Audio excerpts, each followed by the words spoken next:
ಚಿನ್ನದ ಬೆಲೆಯಲ್ಲಿ ಮತ್ತೆ ಇಳಿಕೆ, ಗ್ರಾಮಿಗೆ 25 ರೂಪಾಯಿ ಕಡಿತ. ಚಿನ್ನ ಖರೀದಿಸುವವರಿಗೆ ಗುಡ್ ನ್ಯೂಸ್. ಚಿನ್ನದ ಬೆಲೆಯಲ್ಲಿ ಇಂದು ಇಳಿಕೆ ಕಂಡು ಬಂದಿದೆ.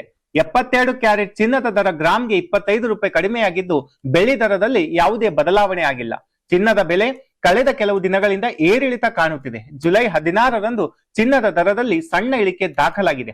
22 ಕ್ಯಾರೆಟ್ ಚಿನ್ನದ ಪ್ರತಿ ಗ್ರಾಮಿಗೆ 13,160 ರೂಪಾಯಿಯಿಂದ 13,135 ರೂಪಾಯಿಗೆ ಇಳಿಕೆಯಾಗಿದೆ. 24 ಕ್ಯಾರೆಟ್ ಶುದ್ಧ ಚಿನ್ನದ ಬೆಲೆ ಪ್ರತಿ ಗ್ರಾಮಿಗೆ 14,329 ರೂಪಾಯಿ ಇದ್ದು, 10 ಗ್ರಾಂ ಚಿನ್ನದ ದರ ನೋಡುವುದಾದರೆ 22 ಕ್ಯಾರೆಟ್ ಚಿನ್ನದ ಬೆಲೆಗೆ 1,31,350 ರೂಪಾಯಿ ಇದ್ದರೆ, 24 ಕ್ಯಾರೆಟ್ ಚಿನ್ನದ ಬೆಲೆಗೆ 1,43,290 ರೂಪಾಯಿ ಇದೆ. ಬೆಳ್ಳಿ ಬೆಲೆಯಲ್ಲಿ ಬದಲಾವಣೆ ಇಲ್ಲ. ಬೆಳ್ಳಿ ದರ ಸ್ಥಿರವಾಗಿದ್ದು, ಬೆಂಗಳೂರಿನಲ್ಲಿ ಸೇರಿದಂತೆ ಹಲವು ಪ್ರಮುಖ ನಗರಗಳಲ್ಲಿ ಪ್ರತಿ ಗ್ರಾಮಿಗೆ 235 ರೂಪಾಯಿ ಇದೆ. 100 ಗ್ರಾಂ ಬೆಳ್ಳಿ ಬೆಲೆ 23,500 ರೂಪಾಯಿ ಇರಲಿದೆ. ಬೆಂಗಳೂರಿನಲ್ಲಿ 22 ಕ್ಯಾರೆಟ್ ಚಿನ್ನದ 10 ಗ್ರಾಮಿಗೆ ಬೆಲೆ 1,31,350 ರೂಪಾಯಿ ಇದ್ದರೆ, 24 ಕ್ಯಾರೆಟ್ ಚಿನ್ನದ ಬೆಲೆ 1,43,290 ರೂಪಾಯಿ ಇದೆ. ಧನ್ಯವಾದಗಳು.